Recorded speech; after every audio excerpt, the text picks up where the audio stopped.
Wazo la kufanya ngoma kama hizi unalipata wapi? Kwanza ni ufunuo. Mungu anakupa neema tu, imba, lakini kulingana na wakati pia. Unaimba kulingana na wakati, kwa sababu kizazi hiki kinapenda nyimbo za namna hiyo. Kwa hiyo tukaona tuguse na upande huu pia. Kaka. Okay. Umekuwa ukionekana kwenye majukwaa mbalimbali, hususani kwenye platform ya gospel, lakini vile vile unafanya pia filamu. Na tuna vitu vingi ambavyo tunaviona kutokea pale kupitia mitandao mbalimbali ya kijamii. Huo muda unawezaje kuutenga? Na pia kuna kazi. Manake profession yako pia wewe ni mwajiriwa kabisa. So unajua kila kitu unakipa muda Cha kwanza kabisa lazima ujue kuna wakati wa kazi, kama kazi kuna wakati wa huduma. Maana hizi tunazofanya sisi ni huduma. Ulipwi na mtu, ufanyiwi chochote na mtu. Kwa lazima ujue jinsi utakavyotenga muda wako. Si ndio hivyo? Sasa naomba niulize lile swali la kwanza ulikuwa unasema? Una kazi za, kwa mfano unafanya gospel, muziki wa gospel. Ndiyo. Pia unafanya films. Unawezaje kutenga muda wako? Okay. Kuna mimi jinsi ninavyopanga na channel kwanza mbili. Na channel ya gospel na channel ya filamu. Channel ya filamu inaitwa Mjasiri Filamu. Channel ya gospel inaitwa Jasiri Mjasiri. Kwa muda ninaotenga kuna kipindi, kwa sababu filamu zinahitaji muda mrefu kidogo. Lakini hizi nyimbo hazihitaji muda mrefu sana. Ni za muda huu. Kwa pale ninapopata wazo naingia studio, natoa wimbo afu naupandisha kwenye platform. Kwa hata wimbo huu utegemee soon. Ni tofauti na filamu zina process ndefu. Nafikiri wewe ni director unaelewa mambo haya. Umekuwa ukiachia ngoma nyingi sana, lakini kidogo umekuwa unaka uzito kwenye kuachia video. Sasa unaweza kuwaambia nini watazamaji ambao wanakufuatia kupitia kipindi hichi cha Mastori Mob kutokea hapa Ropai Online TV, kwamba hii ngoma ya Kutumaini inatokaje? Inatoka vile vile audio na cover au inatoka kwanza video? Yes, safi. Kwanza itoki audio. Yaani niwaambie tu, yani labda challenges hizo ndio utaziona, lakini hii haitoki audio, inatoka video. Na video tuna utaratibu wetu, tutakaa vizuri na management, alafu tufanye nini, tupange utaratibu unakuaje wa kutoa video. Na video, unajua video lazima kwa hizi nyimbo za maadhi hizi, lazima ujue una shoot kwa namna gani na watu wakaeje kwa maadili. Yes. Watumishi wengi ambao mnafanya nyimbo za gospel, wengi wao wamekuwa wakipotea kwenye game. Na nimesikia kuna mtumishi mmoja alikuwa anazungumza kwamba kinachowafanya zaidi watumishi nyie kupotea kwenye game ni hali ya kuwa na dharau, hususan kujikweza, kwamba kuna kipindi ambacho Mungu anakuinua, unaanza kufanya ile huduma sasa inakuwa kama biashara. Ukiitwa utaki kwenda kushiriki kwenye mikutano, utaki kufanya nini, kwako hilo unaliweza ukalionaje? Unaliangaliaje hilo? Yaani kwanza swali zuri kaka. Swali zuri, na hapa nafikiri hata wachungaji we makini kwa nitakachoongea. Unajua imetokea kwenye maisha ya kiroho yanahitaji kutegemeana. Yaani tunategemeana. Yaani kwa mfano tunaenda tunamsupport mchungaji kwa mambo yake anayoyafanya au kwa vitu vyake anavyovihitaji. Mchungaji anafanya huduma, japo huduma yake ni kubwa kuliko sisi. Sisi ni huduma ndogo. Lakini kwa mfano Ropai, mimi nimekuja studio kwako. Nimekuja kuimba bure? Hapana. Si ndio hivyo? Kuna gharama umeipata, si ndio hivyo? Alafu sasa kuna maeneo ambayo natakiwa niende kwa usafiri. Hivi unafikiri nina familia na kila kitu? Unafikiri nitaenda kufanya hiyo huduma, nitaenda, kuna watumishi wengine hata kujiongeza hawawezi kujiongeza. Kwamba huyu mtu ana familia, ana maisha, kaacha mpaka kazi, kaamua kwenda huko. Dharau, wengi wanasema dharau lakini hawaelewi. Kwa mfano mimi siwezi kumpangia mtumishi anipe kiasi gani. Siwezi. Yaani kwanza ukipanga bei ya nakuja kwenye huduma kwa kiasi hiki ni makosa kikawaida. Lakini mtumishi anatakiwa ajue kwamba wewe una familia, umeacha mpaka kazi. Tunaacha kazi kaka. Unaenda unaomba ruhusa, na inawezekana huko kwenye kazi kuna mtu anakushikia nafasi yako, kwa unatakiwa umlipe chochote. Sasa imagine nakulipa afu mimi nataka nije huko kwako nifanye kitu free. Kwa ni kitu ambacho hakikai sawa. Kwa wengi wanaona, kwa sababu mwingine anaweza akasema sitaweza kuja kulingana na mazingira na majukumu yake. Sasa mwingine akasema hizi ni dharau. Lakini kuna watumishi unaenda kweli unafanya huduma na wanakuacha kama ulivyo na unarudi kama ulivyo. Umeona hiyo ina cost muda, ina cost gharama. Kwa sisi nao watumishi na wasi rasilimali watu, rasilimali fedha. Wao wanataka tuwe rasilimali watu, lakini rasilimali fedha hawataki. Hawahitaji Mungu. Kwa wanatakiwa pia watu angalie upande huu wa mifuko, kwa sababu huduma zinakuwa kaka. Kwa mfano, huyo anayesema kwamba atakuita ili alipwe, kuna watu amewalipa. Yaani anakuja mtu kwenye mkutano wako kaka, mkutano ambao wewe labda ni mwenyeji, sawa? Yeye karibu wa milioni 2 mfano. Alafu anakuambia wewe mtumishi wa nyumbani tu. Lakini wana uwezo wa kukutengeneza wewe ukawa mkubwa, alafu ukashangaa wanapata gharama ndogo tu. Si ndio hivyo? Ndio hivyo mtumishi. Kwa hiyo wito wako ni upi, kwamba labda ikitokea kama unaalikwa au unafanyaje, labda utaratibu gani ambao ungetumika ambao ungekuwa ni rafiki sana? Yani nataka nizungumze jambo moja. Kama mchungaji ambavyo anaweza kwenda mahali akafanywa namna ya kumsaidia kwa sababu kaacha familia, basi huyo mwimbaji afanywe namna naye, sawa, ili asiwe na machungu sana. Afanywe namna. Lakini wale ambao wamekuwa ni watu wakubwa kaka zetu, waangalie hii sio biashara. Hii ni huduma. Lakini na wasii watumishi wa Mungu waangalie sana waimbaji. Kumekuwa na wasanii ambao wanaimba nyimbo za Injili, lakini wanakuwa hawaishi yale maisha ya kiinjili. Yaani wanakuta nyimbo za gospel ni nyimbo ambazo zinakumuimbia Mungu, lakini unakuta yeye hayuko upande wa Mungu. Hilo jambo pia wewe kwako unalionaje? Kwamba ni vitu ambavyo vimetengana, kwamba unaweza ukawa ni mtu mimba gospel lakini ukawa sio mrokole wala usio ni mtu wa Mungu, au lazima ukiwa unaimba inabidi uwe mtu wa Mungu? Na unalizungumziaje hilo jambo? Bwana Ropai, hiyo swali ni swali zuri sana. Kwanza tuje kwa mtumishi Daudi, mfalme Daudi. Mfalme Daudi, Biblia inasema, Mungu mwenyewe anasema huyu ni mtu wangu. Na mwimbaji mkubwa sana kwenye Biblia ni mfalme Daudi. Na akaimba zaburi nyingi sana. Zaburi zile ni nyimbo za sifa. Ameziimba sana. Kuna wakati nafikiri story inajulikana sana, aliimba mpaka mavazi yakafanya nini? Yakaanguka. Lakini huyo mtu alikuwa na ushirika mkubwa sana na Mungu. Akikosea tu anarudi kwa Mungu, wanatengeneza mambo, anakaa vizuri. Mimi nasema hivi kaka, huwezi ukafanya huduma ya Mungu usiwe na Mungu. Sawa? Ni nzuri ukafanya huduma ya Mungu ukiwa na Mungu. Kwa maana hiyo, mtu yoyote anayeimba, Biblia inasema kila mwenye pumzi na amsifu Bwana. Haijatoa condition anatakiwa ni mcha Mungu au anatakiwa, ila mtu mwenye pumzi anatakiwa kumsifu nani? Mungu. Ndio maana mimi mtu yoyote akiimba sipati shida. Yaani hata kaka uimbeje, yani ni mtu ambaye watu wanakuchukia, lakini ukiimba una pumzi ya Mungu. Ndio maana Biblia inasema kila mwenye pumzi. Maana yake mtu yoyote anaweza kuimba. Sasa maisha ni yani kuna maamuzi sasa ya mtu kuishi kwenye lile neno la Mungu, uende nalo ili ufike mbinguni. Maana kila mtu duniani ana malengo yake. Mwingine anataka ale maisha hapa duniani imeisha. Lakini mwingine anataka akila hapa na kule mbinguni pia akale. Ndio maana Biblia inasema duniani mara 100 kisha uzima wa.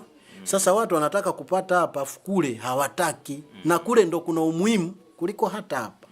Kwa jambo la msingi nalo wasi watu wa Mungu wajitahidi sana kuishi maisha matakatifu ya kumpendeza Mungu. Lakini kuimba kwa utakatifu, kwa sababu tunatibu mioyo ya watu. Na watu wewe unavyoimba unakuwa kielelezo, kioo. Watu wanakuangalia. Sasa wakiona maisha mabaya, maana yake wanajua huu ndo mfumo wa maisha, na huo sio mfumo wa maisha. Hivyo mtumishi. Labda wewe una program ambayo umejiwekea kwenye kufanya kazi zako sasa za kuimba na kuachia labda filamu. Ni program gani umejiwekea kwamba labda kwa mwaka unatakiwa kuachia nyimbo ngapi, au kwa mwezi unaweza kuachia nyimbo ngapi? Na mpaka sasa je, upo kwenye target zako? Hapa kwanza ni kama naanza. Ni kama naanza, lakini nafikiri nitaweka mipango, natafuta pia management. Kwa kama kuna mtu ananitazama hapa kupitia Ropai Media hapa, anaweza akanicheki kwa namba ambazo nitataja hapo baadaye baada ya exclusive hii.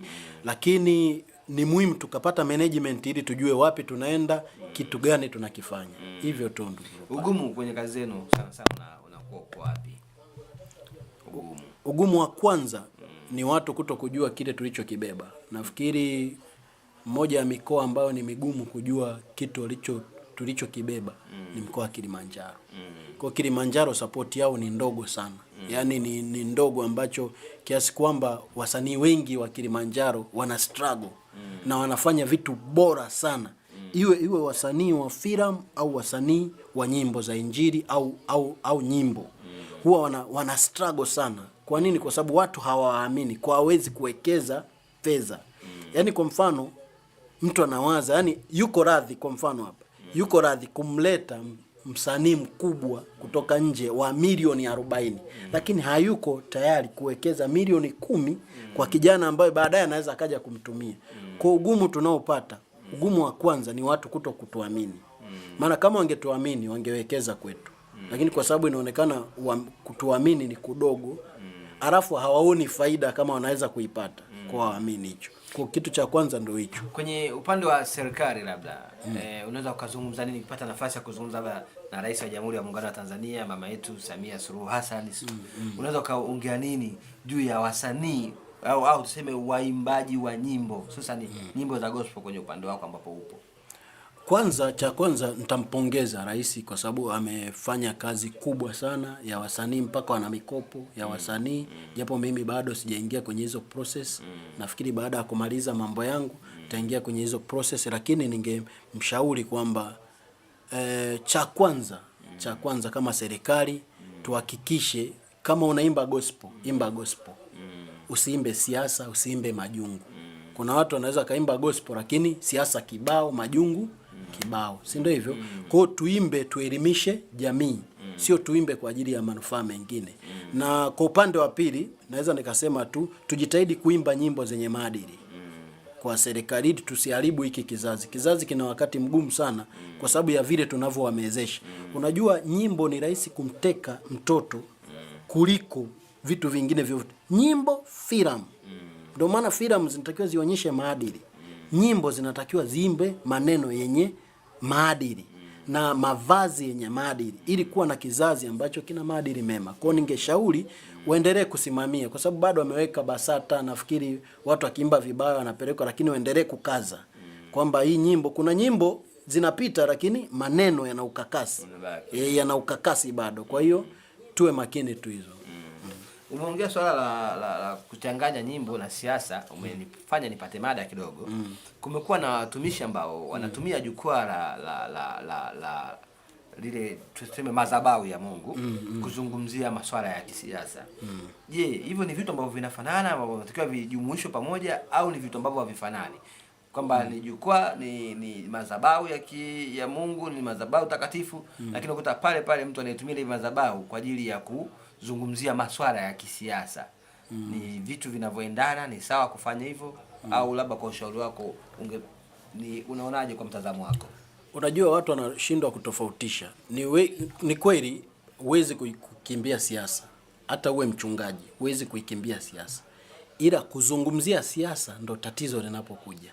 Sisi hatujaumbwa kuizungumzia siasa kwenye madhabahu. Ile inaitwa madhabahu ya Mungu. Maana yake ni kwa ajili ya mambo ya Mungu. Aidha kuonya taifa. Kama taifa linaenda vibaya, unalionya pale madhabahuni. Unatoa ushauri kwa taifa pale madhabahuni. Lakini kuanza kupiga kampeni, kuanza kuleta migogoro, kwa mfano unajua kuna hizi tetesi ambazo tunazisikia ambazo naamini Mungu atasaidia hazitakuwepo, za maandamano. Mtu anakaa madhabahuni afu anaongea habari za kuhamasisha watu waandamane, kitu ambacho sio fair. Kwanza sio kizuri. Hii nchi brother, katika nchi ambazo hutakiwi kuhama ni Tanzania. Unajua kwa sababu gani kaka? Nchi ina katiba, ina miongozo na kila kitu. Kwa kitu cha kwanza, fuata tu sheria. Wakikuambia hapana. Kwani ukisema sitaenda unakufa? Haufi, unaendelea kuishi. Kwa cha msingi na wasii watumishi wa Mungu madhabahuni wasiongee siasa.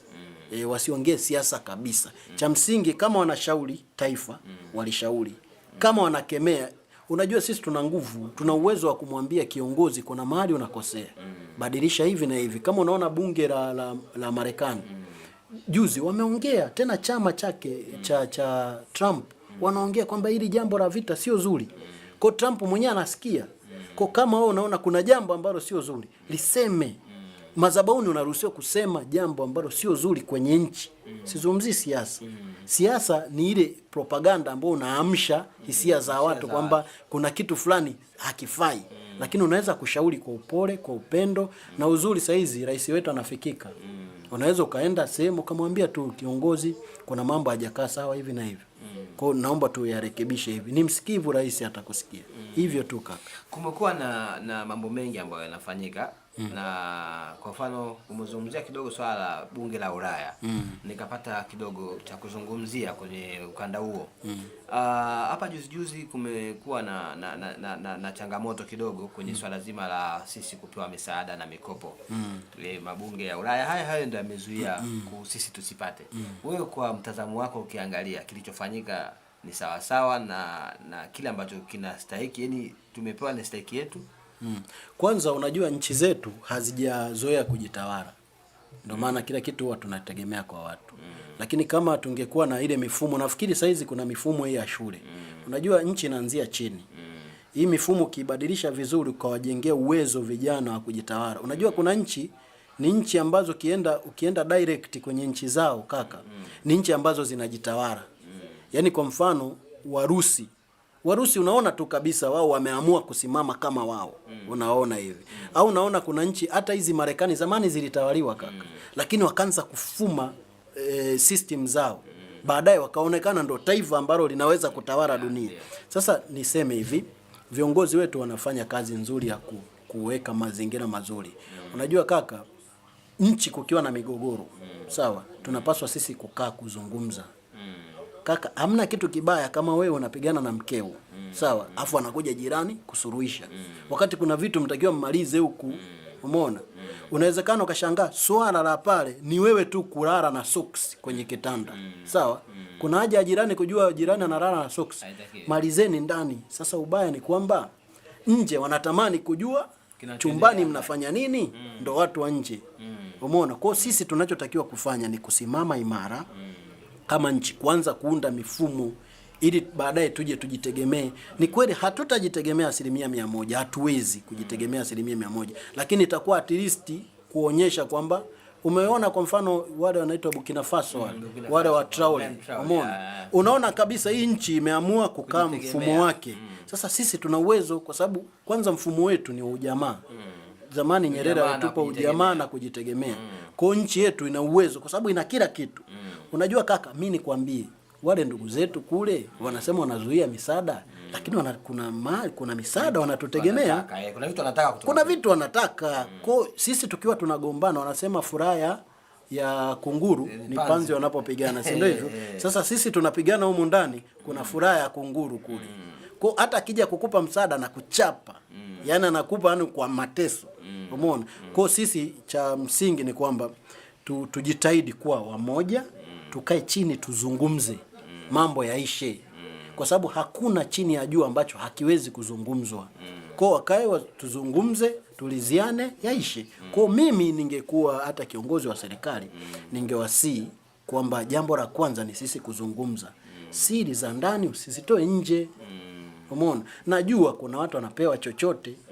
Unajua tena umaskini ndo changamoto. Yaani nchi yetu tunatakiwa tutoke kwenye janga la umaskini. Sasa kuna mtu anakuvuta shati, endelea kuwa maskini.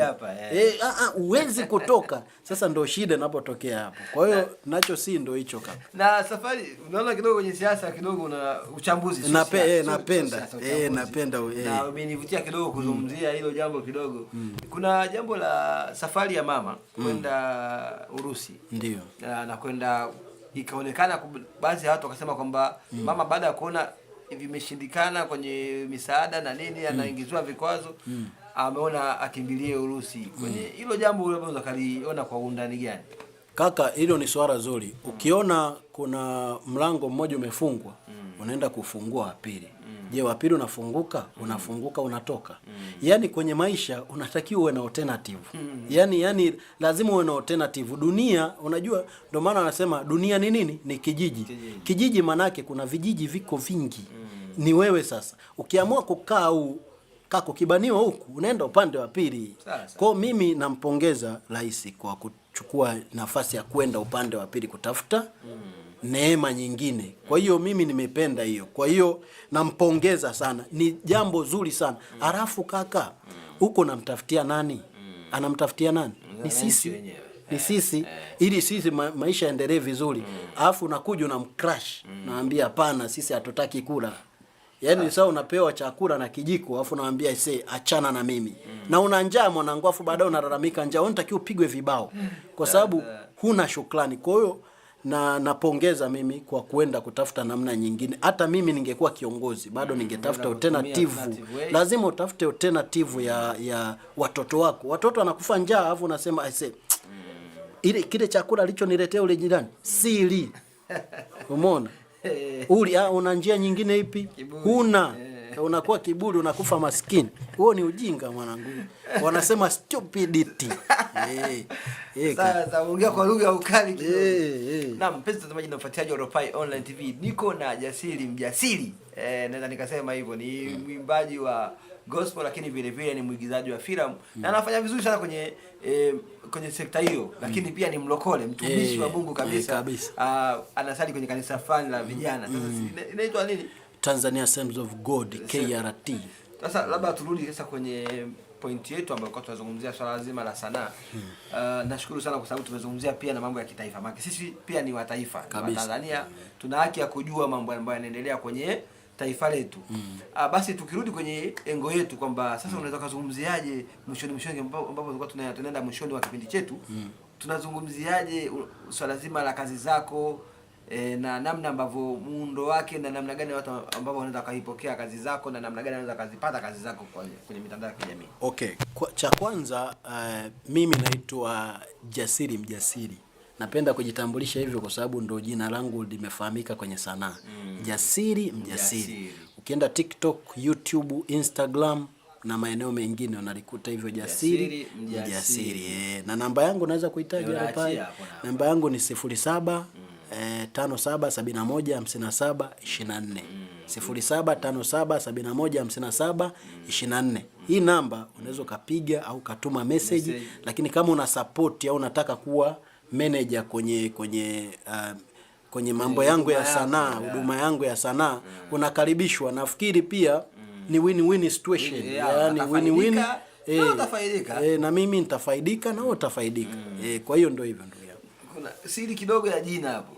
Umesema ni jina Jasiri. Linafahamika tu. Kwa hiyo sio jina lako lakini rasmi. Jina langu naitwa Bernard Samuel. Okay. Ila Jasiri tu kiasi. Jasiri, afadhali umenikumbusha. Jasiri ni jina langu pia. Okay. Nimelitohoa. Mimi ni mchunguzi kidogo, kwa hiyo nikaichukua Bernard nikaitafuta. Nikakuta ni jina la Kifaransa. Yaani majina ya Kifaransa ya zamani. Sasa jina langu mimi ukiliangalia kwenye tafsiri ni brave like a bear. Yaani hodari kama dubu. Sasa hodari, neno hodari ukiliingia unaenda kama nani? Jasiri kama nani? Dubu. Kwa hiyo nikalichukua hilo jina. Ndio tafsiri ya jina Bernard lilipotokea. Kwa hiyo nikalitoa nikapata jina Jasiri. Sawa sawa. Kwa hiyo ndio kuna siri hapo, ni jina la kodi. Jina Okay, nashukuru sana na Jasiri Mjasiri.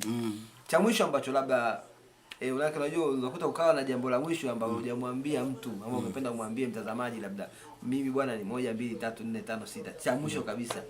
Cha mwisho kwanza ni kutusupport. Yaani naomba support kwa watazamaji wa Ropai. Ila mimi niseme tu, yani binafsi, kama kuna mtu ataguswa kuwa manager kwenye kazi zangu za sanaa, mimi niko tayari, tampokea, tutaandika mipango. Napenda kuandika sana, tutaweka mipango vizuri ili kama nilivyoongea win-win situation. Afaidike na mimi nifaidike. Hii sio bure, ni biashara. Muziki saizi ni biashara. Weza unasali au sali, muziki ni biashara. Pamoja na kwamba tunafanya huduma kugusa mioyo ya watu, lakini pia inaongeza kipato. Hivyo kaka. Nashukuru sana Jasiri Mjasiri. Asante sana kaka. Nashukuru na nitakukaribisha tena maana kuna mambo mengi sana ya kufanya. Kabisa kaka. Kabisa. Asante sana ndugu yangu. Na mtazamaji na mfuatiliaji wa Ropai Online TV, tulikuwa na Jasiri Mjasiri ambapo tulikuwa live kutoka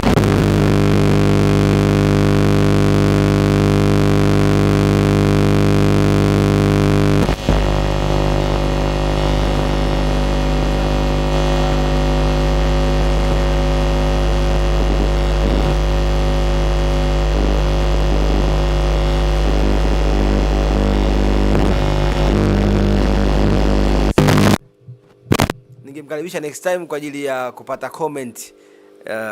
Sol naona kuna matatizo ya sauti.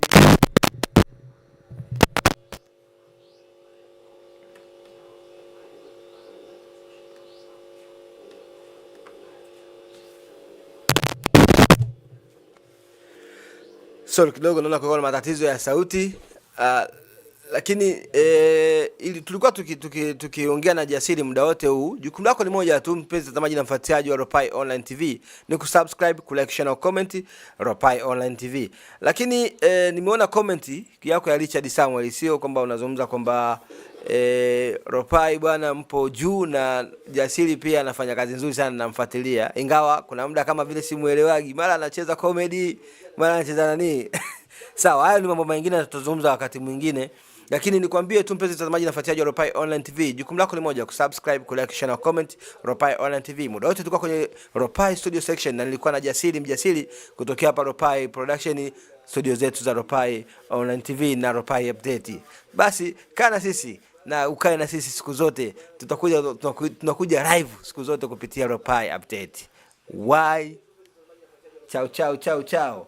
Ropai Production, one entertainment, one